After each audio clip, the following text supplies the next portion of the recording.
Hello guys, kumusta? Welcome sa aking munting YouTube channel. And sa video na to ay magbabike ako. Although makulimlim yung panahon, naisipan ko magbisikleta kasi nainip ako dito sa bahay. Naka-off kasi ako today. At ang oras na nga is 11:01 ng umaga, alas 11. And kung mapapansin nyo, napakakulimlim. And as per sa tawag dito, weather forecast is 20% yung possibility na uulan. So hindi naman siya ganun kalakas kung sakali, or yung chance ba na uulan hindi ganun kataas, sa 20% lang. And then nga medyo umaambon na.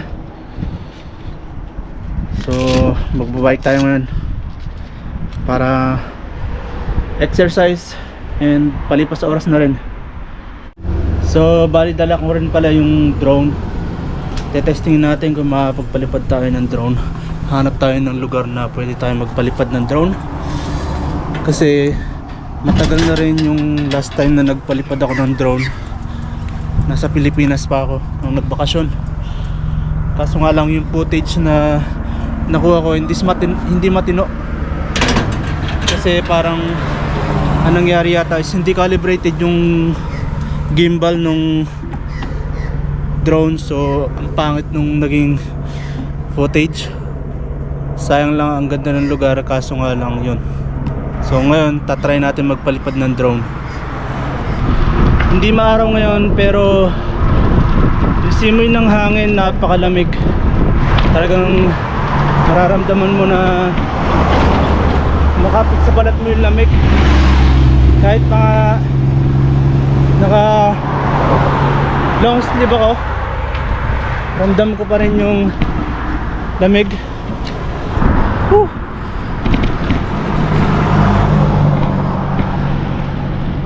And then medyo masakit yung balikat ko. Nahirapan ako tawag dito, nahirapan ako i-twist yung katawan ko pa kanan kasi masakit yung dito ko sa balikat. Bali pangatlong araw ko nang iniinda. Parang naipitan na ugat. Hindi ko alam kung dahil sa pagtulog ko, kasi na-feel ko na lang siya nung isang araw habang nasa work ako. Yun, masakit. Pero nung umaga that day, hindi ko pa masyadong nararamdaman. Nung nagtuloy-tuloy lang yung trabaho sa work, yun. Kasi sa trabaho namin yun, madalas kailangan mong pumuwersa. So doon lumala yung nararamdaman ko dito sa kanang balikat ko. And then pag uwi ko nung hapon that day, yun, lumala talaga. So tinapalan ko siya ng parang salon pass yata yun. Hindi siya salon pass yung pangalan niya, pero same siya ng salon pass. Tinatapal lang kung saan yung part na may masakit. And then bago ako matulog, nag-take ako ng pain reliever na gamot. And kinamagahan, pagising ko nawala naman. Yun nga lang, pagdating sa trabaho yun, versado ulit. So bumalik na naman siya. And then yun nga, kahapon meron pa rin, up until now meron pa rin nararamdaman ko. So nahihirapan akong yan, pag titingin ako sa kaliwa, kanan pala, pag ititwist ko yung katawan ko, masakit.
tayo sa kabila.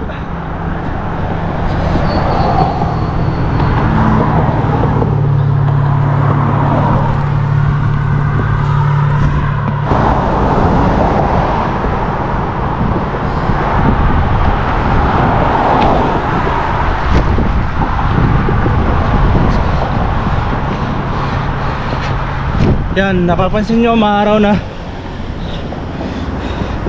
And buti na lang talaga, maliit lang yung chance na uulan ngayon, mga oras na to. And then nga, umaaraw na. Pero hindi ako makapagpabilis ng takbo kasi yun, sagap na sagap ko yung hangin. And ramdam ko yung lamig kapag binibilisan ko yung takbo ng bisikleta. Although hindi naman kailangan magmabilis kasi wala naman tayong hinahabol, or hindi naman kailangan magpabilis talaga. So yan, may madadaanan tayong, may makasasalubong tayong mag-asawa, may kasamang doggy.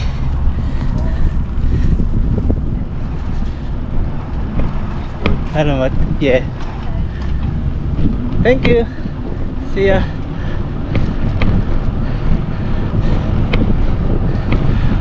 So alam ko naman na mabait yung aso, pero ayun, hinawakan pa rin ng babae para lang hindi siya, alam niyo na, yung basta-basta lalapit sa ibang tao, lalo na yung makakasalubong nga sa daan.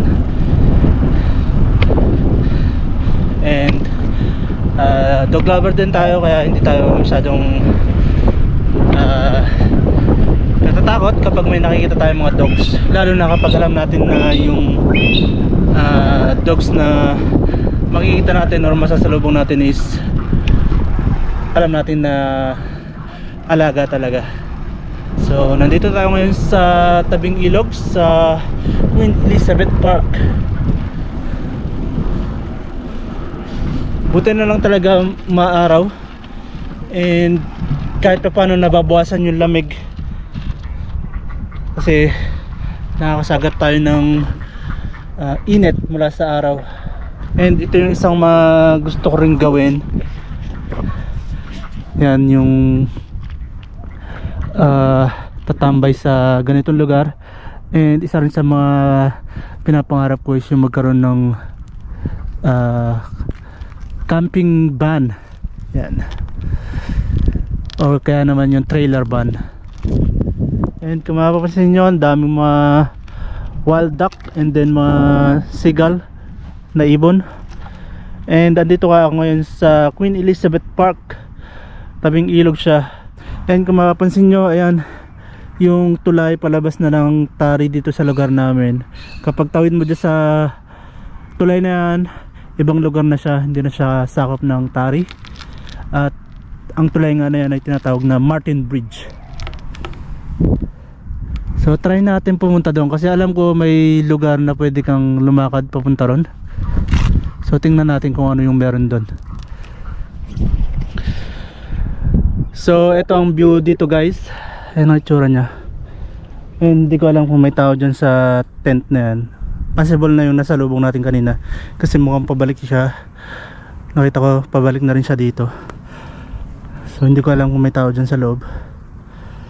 And ayan nga yung itsura niya dito guys. Maganda sana magpalipad dito ng drone, kaso nga lang naiilang ako kasi baka may tao dyan sa loob ng tent. So naiilang ako.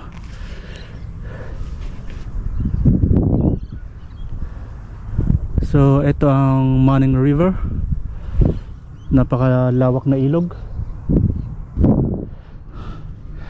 So lipat naman tayo sa ibang lugar. Tingnan nyo guys, ang daming mga ibon na mahaba yung tuka. Hindi ko alam kung ano yung tawag niyan, pero common din dito yung mga ibon na yan. Yan, kung mapapansin nyo ang haba ng tuka nila. So comment nyo nga dyan sa baba yung mga nandito sa Australia, yung mga nakabase dito sa Australia, kung ano yung, kung alam nyo kung ano yung pangalan ng ibon na yan. So comment nyo dyan sa baba guys. Daming mga seagull, common dito yan, mga ibon na yan. And kapag nakita ka nila na may dala-dala kang pagkain or nakikita ka nilang kumakain dito malapit sa ilog, lalapit yung mga yun sa'yo para mag-abang. And common din dito yung mga pre-exercise equipment na kagaya nito. Magagamit mo lang siya ng libre. Common yan sa mga park na meron dito sa Australia. And napakalamig talaga ng simoy ng hangin, lalo na nga dito sa tabing ilog. So ito pala yung mga dapat at hindi dapat dito sa Queen Elizabeth Park. And ang napansin kong isa is yung no drones or motorized aircraft. So buti na lang pala hindi tayo nagpalipad dito. So hahanap tayo ng ibang lugar na pwede tayo magpalipad, yung safe at hindi puntahan ng tao masyado. So para hindi tayo mailang na magpalipad.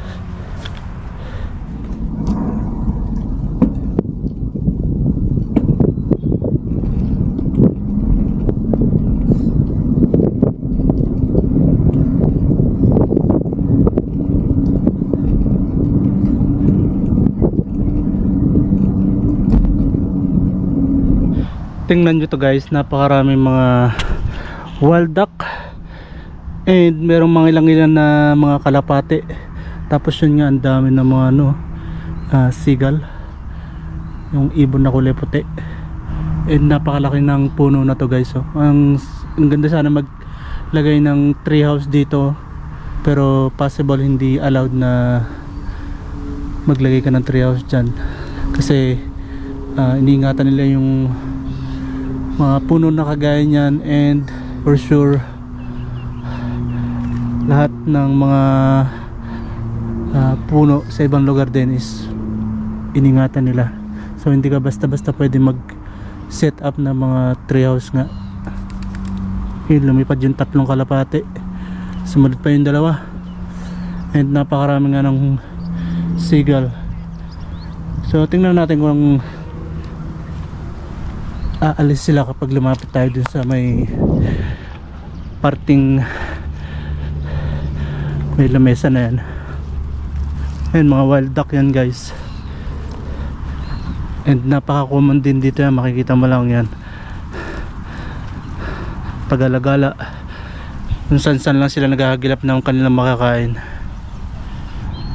Ang dami oh.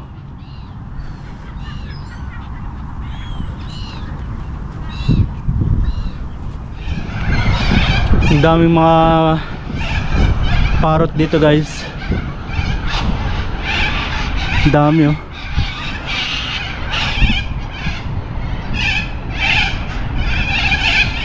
Yung mga kulay puti na parrot.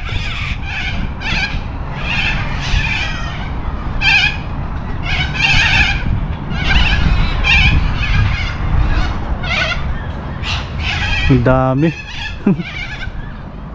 Doon po, ang dami pala dun.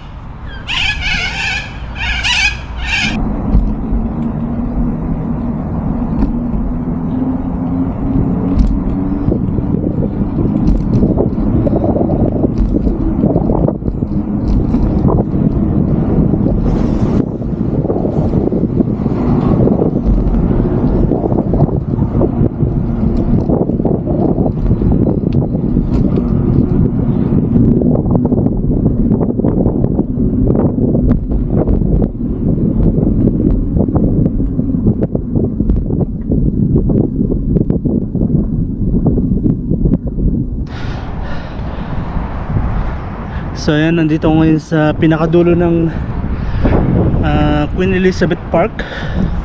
And may mga previous video na rin ako na galing ako dito.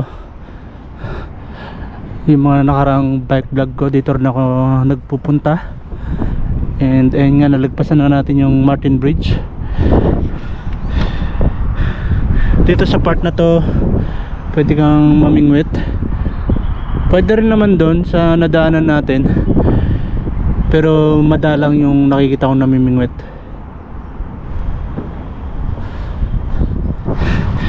And then maganda nga yung panahon ngayon kasi hindi ganun katindi yung sikat ng araw, and yung simoy ng hangin is malamig, so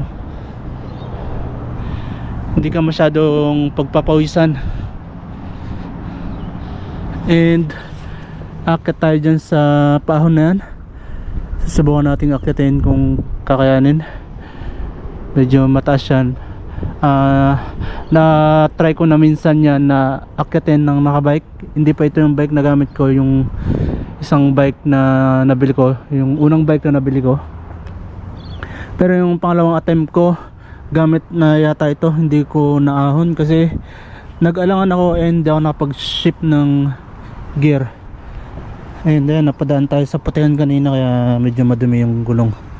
So try nating ahunin yan, and then maghanap tayo ng ibang lugar na pwede nating puntahan. So yan, nilagay ko sa pinakamababang, pinakamaliit na plato yung ating pedal, and nasa number 4 yung ating likurang gear. Kakayanin kaya? Kailangan tumayo.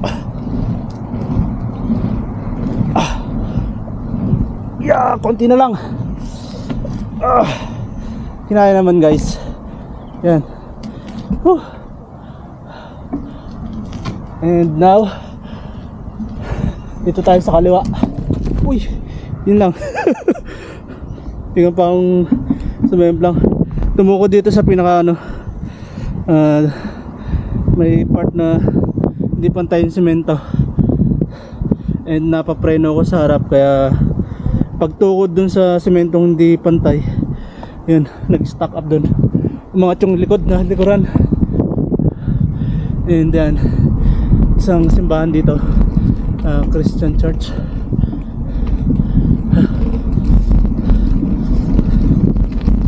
Alam.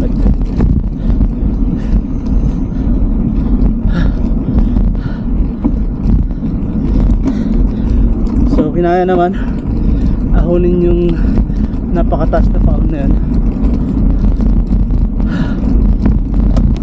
Yun nga lang, talagang hingal yan. Madalas pa rin talaga nabubulol kapag nagsasalita sa harap ng camera.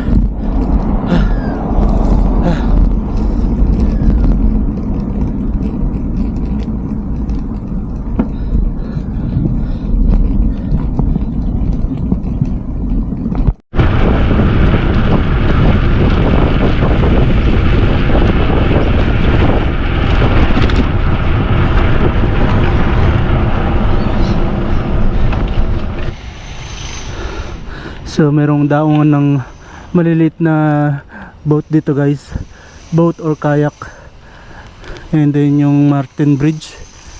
And yan, first time natin dito, so tinignan ko lang kung ngayon ano yung itsura.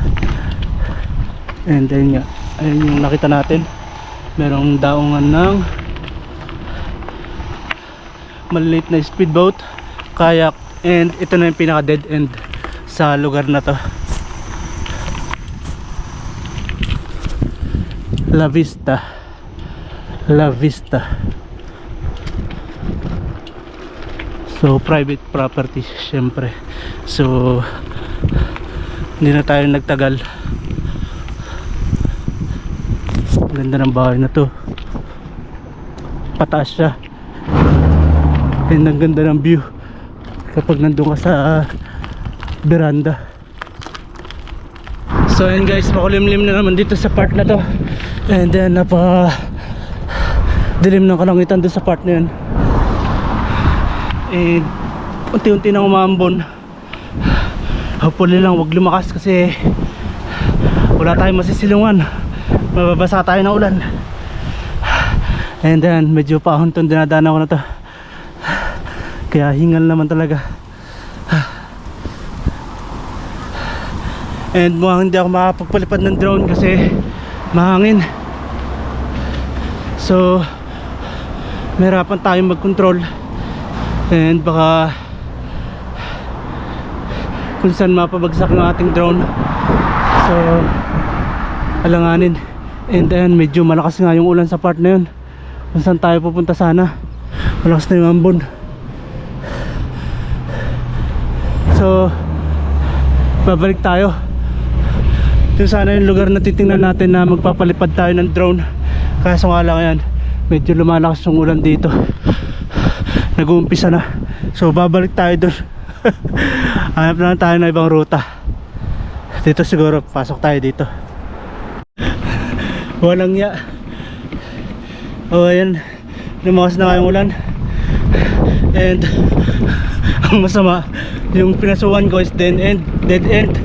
So ayan, balik na naman. Ayun na, lumakas na yung ulan. Wala pa naman tayo masisilungan.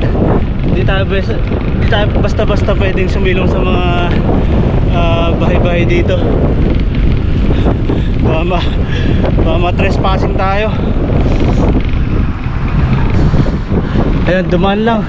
Suminturan ka agad oh. Although meron pa, pero mukhang dadaan nga lang. Saglit lang. Pero babalik na tayo. Babalik na tayo. Baka sumpungin pa yung ulan eh. Biglang pagtuloy-tuloy, baka biglang lumakas. So babalik na tayo. Babalik ng bahay. Hindi na muna ako makapagpalipad ulit ng drone ngayon. So ayan, lalo tuloy lumamig. Medyo nabasa ng ulan. Tapos yung hangin pasalubong pa sa'yo, sa akin pala. So ramdam ko talaga yung lamig. And buti na lang talaga hindi ganun kalakas yung ulan. And saglit lang siya. Although meron pa rin sa part na to, sa dinadaanan ko na ito ngayon, may bahagya pa rin ambon. So hindi rin nagtagal. Pero kung mapapansin nyo nga is makulimlim pa rin. So hindi ko na diniretso yung pagpunta dun sa lugar kung saan sana ako magpapalipad ng drone, dun sa may tabing ilog kung saan nagpalipad na rin ako dati, kasi hindi masyadong puntahan ng tao yun. So babalik ako dun sa may Queen Elizabeth Park. Dun pa rin ako dadaan pa uwi para magamit ko na lang yung 360 degree camera, itong X3. Ikakabit ko dito sa extendable na tripod na nakalagay dito sa may backpack. And titignan ko kung ano yung magiging itsura ng footage, kasi nung ginamit ko siya sa Brisbane is hindi ako satisfied dun sa naging footage, kasi nga hindi ko alam kung hindi ko lang ba siya na-extend ng mas mahaba. Kaya yung footage is more on nasa part ng ulo ko yung nakukuha. Although na-adjust naman, yun nga lang, medyo di ako satisfied talaga sa video. So yan, napapansin nyo na ba yung Christian church na dinaanan natin kanina? Dun din tayo dadaan, dun sa may dinaanan nating paahon, dun sa may dulo ng Queen Elizabeth Park. And then hingal talaga.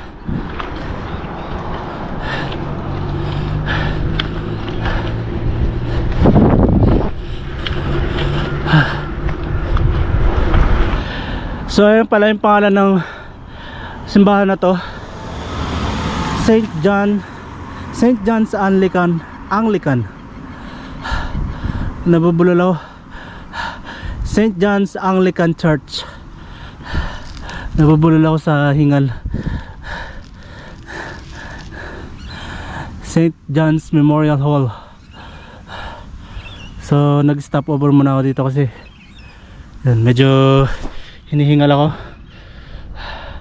And dyan tayo dadaan. Dyan din tayo dumaan kanina. Babalik na tayo doon. Tapos paglagpas dyan sa may simbahan na yan, kakaliwa lang bahagya. And then doon na yung palusong papunta doon sa may tawag dito, Queen Elizabeth Park. Pero may titingnan muna para akong bahay dito. Kasi meron ditong for rent na parang apartment yata. Apartment type. Nakapost din sa mga real estate. And titingnan ko yung itsura sa labas. Kasi plano na akong maghanap o naghahanap na ako kasi plano ko na lumipat ng ibang maupahan. Kasi ayun, may plano nang umalis yung kasama ko sa bahay. Lilipat siya ng ibang state, ibang work. So may iwan ako mag-isa. And kailangan ko lumipat ng mas murang bahay, maupahan. Yung pang isang tao lang, isang bed. Kasi yung inupahan namin ngayon, tag-isa kami ng higaan doon. And yun, kailangan ko lumipat. So ito yung apartment na nakapost dun sa mga real estate na for rent. Yan, may isang kwarto dyan. And pagkakaalala ko is 300 yata, 300 or 280 per week. Medyo mahal. Hindi medyo mahal talaga. Kasi yung inuupahan namin ngayon is 390, tapos dalawa kami, so tag 185 kami. So medyo mas mababa sana kung may kasama ka. And kung dalawang kwarto yung maupahan, and kung may makakasama ka, mas makakahanap sana ng mas mura. Kaso yun nga lang, alis na kasi yung kasama ko sa bahay. And pagkakalam ko, today magpapasa na siya ng resignation kasi nasend na sa kanya yung letter of offer nung lilipatan niyang employer. So ayun yun guys. Pero undecided pa ako kasi hindi rin ganun ka daling mag-apply ng upahan dito. Hindi rin basta-basta. So apply ka pa, depende pa yung kung ma-approve ng mga nung real estate na may hawak nung pinapaupahan. So babalik lang tayo bahagya ron. And then yun nga, diretso na uwi.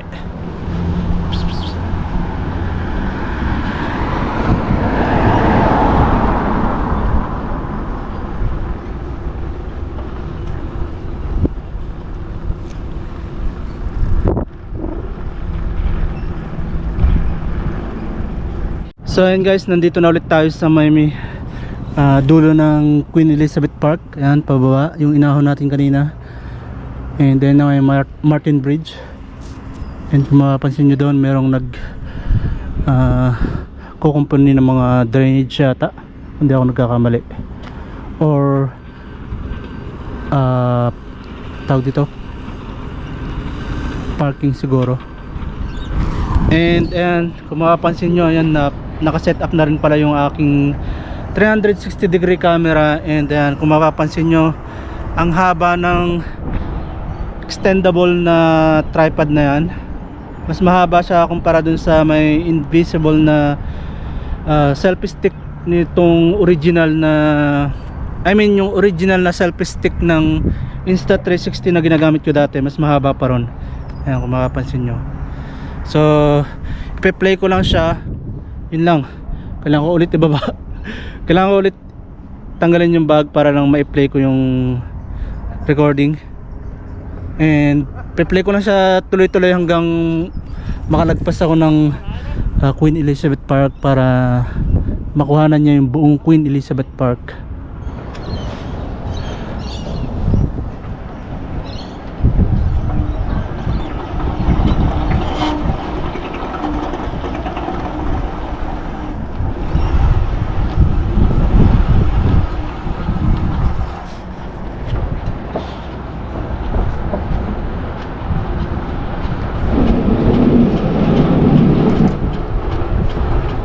Mukhang sasabit.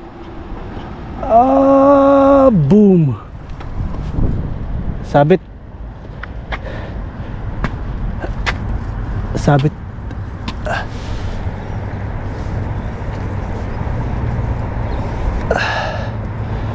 Yan.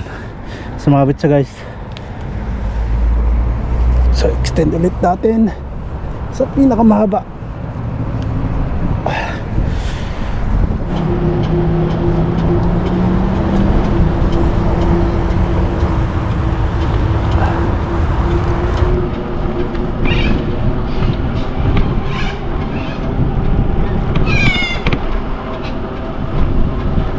na nga pala guys is 12:31 ng tanghali, pero makulimlim pa rin.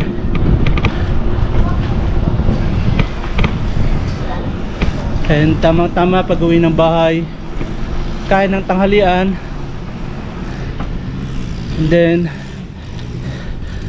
kailangan mag-ayos ng mga gamit kasi nga once na matuloy na umalis na yung kasama ko, kailangan ko na rin talagang lumipat. So yung mga bagay na hindi na kailangan sa bahay, baka ipagtatapon ko na. So ayan guys, nandito ako ngayon sa pinakadulo ng Queen Elizabeth Park. Hindi ko sigurado kung part pa rin to ng Queen Elizabeth Park, pero yun nga, nandito ako ngayon. And dito rin kami dati pumapwesto para mamingwit. Yun nga lang, sa kasamang palad, wala kami nahuhuli dito. Hindi ko alam kung bakit. Hindi ko alam kung sadya bang bihira ang isda dito or dahil sa ginagamit namin pang pain. Pero marami na kami sinubukan na pamain. Iba't ibang klase na ng pamain, pero wala talagang kumakagat, walang nahuhuli. And nga ulit yung view ng Manning River. And then nalobat na nga pala yung aking GoPro. Although meron tayong extra battery sa bag, ito na lang muna ang ginamit ko, yung Insta360 degree camera. And maraming salamat nga pala sa mga silent viewers ko. Kahit pa paano may nanonood ng mga video ko. And yun, good news kasi na-reach ko na nga yung minimum payment threshold last April 16. Na-reach ko na yung $100 na minimum payment threshold. And sa ngayon nasa 112 na siya. Naging 113 point something, kaso pag check ko ulit kanina umaga, yun, nakita ko 112 point something na lang. Yun na yung payment na marireceive ko, and as per dun sa YouTube Studio, papasok siya sa account. Estimated is May 25 to 26. Pero yun nga, wala pa akong nilalagay na payment method dun sa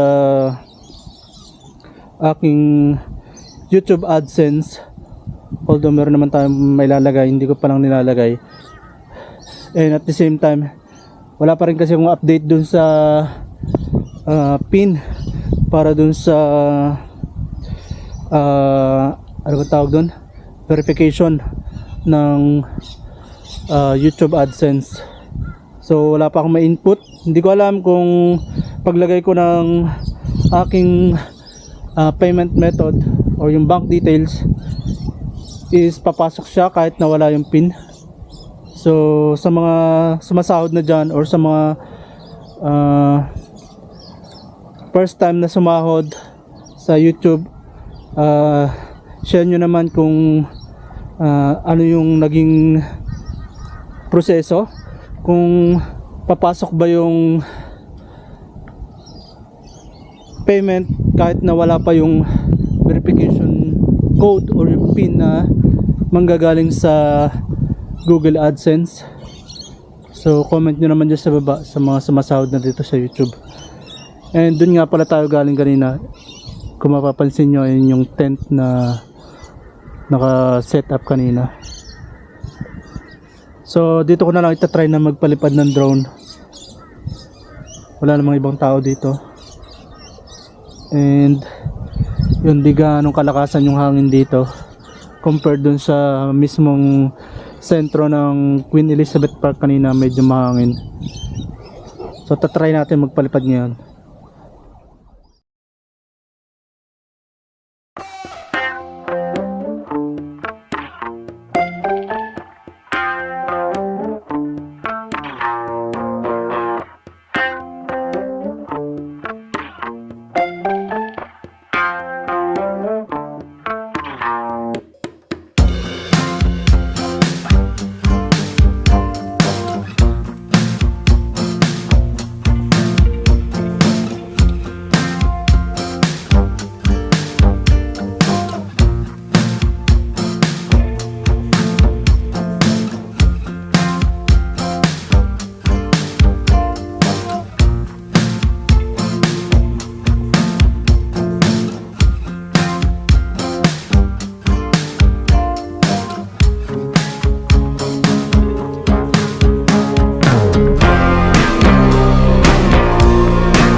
So ayun guys, nakapagpalipad tayo ng drone dito ngayon, and ayun, nalobat din kaagad yung ating drone.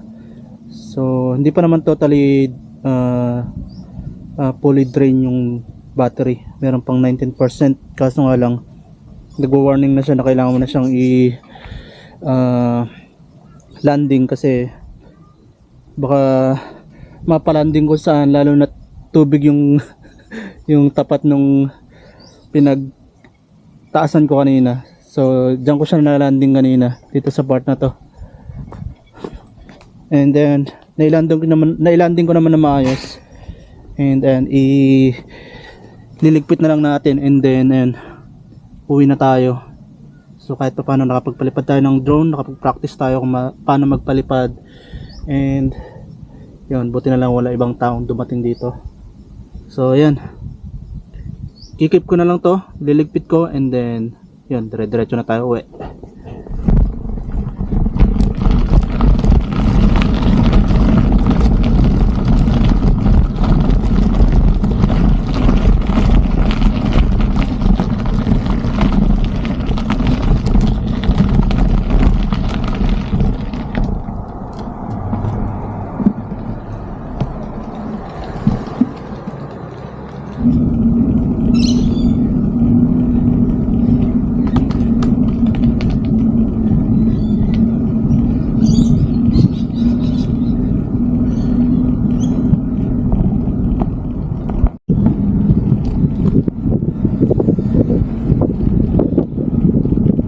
So andito na ako sa bahay guys, and ang oras na is 1:30 ng tanghali. At yan, kung mapapansin nyo, makulimlim pa rin, pero bahagyang nagpapakita yung haring araw. At buti na lang talaga hindi lumakas yung ulan kanina, so hindi tayo masyadong nabasa. And ayun, buti na lang din nakapagpalipad tayo ng drone. Yung talaga yung purpose bakit tayo nagbike, is para makapagpalipad tayo ng drone, and at the same time exercise na rin. So hanggang dito na lamang tong video na to guys, dito ko natatapusin, and maraming salamat sa panonood, and see you on the next one. Bye!